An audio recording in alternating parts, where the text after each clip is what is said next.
Hello बच्चों, चलिए प्रश्न पढ़ते हैं। निम्नलिखित में से प्रत्येक के लिए उपयुक्त वेन आरेख खींचिए।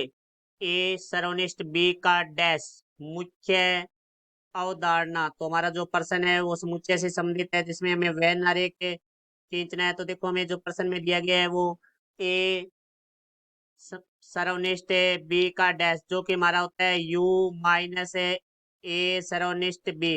अर्थात हम सार्वत्रिक समुच्चय में से ए और बी के सर्वनिष्ठ को घटा देंगे तो हमारे पास ए सर्वनिष्ठ बी का पूरक है आ जाएगा। तो अब हम इसका वेन आरेख बनाते हैं। तो देखो भाई, हमारा जो ये आयताकार भाग है वो हमारा यू होता है सार्वत्रिक समुच्चय, जिसमें से दो वर्ताकार भाग है, जिसमें से एक ए और एक बी है। तो यहाँ देखो, ए सर्वनिष्ठ बी का डैश निकालना है, अर्थात हमें यू में से ए सर्वनिष्ठ बी घटाना है। तो हम देखते हैं ए सर्वनिष्ठ बी मतलब अर्थात ए और बी का जो उभयनिष्ठ भाग है वो हमारा ए और बी का जो उभयनिष्ठ भाग है उसको छोड़कर शेष भाग है वो हमारा होगा ए सर्वनिष्ठ बी का डैश। तो देखो, इसके अलावा जो शेष बचा हुआ भाग है वो हमारा वो ये वाला भाग है जो पीले कलर से भर रहा हूँ, वो हमारा शेष बचा हुआ भाग है। तो ये हमारा जो पीले कलर का भाग है वो हमारा ए सर्वनिष्ठ बी के डैश का वेन आरेख होगा, क्योंकि इसका अर्थ है कि यू को छोड़कर शेष भाग। तो ये इसका अर्थ है कि ए सर्वनिष्ठ बी को छोड़कर यू का सारा भाग, तो हमने ए सर्वनिष्ठ बी को यहाँ से छोड़ दिया है,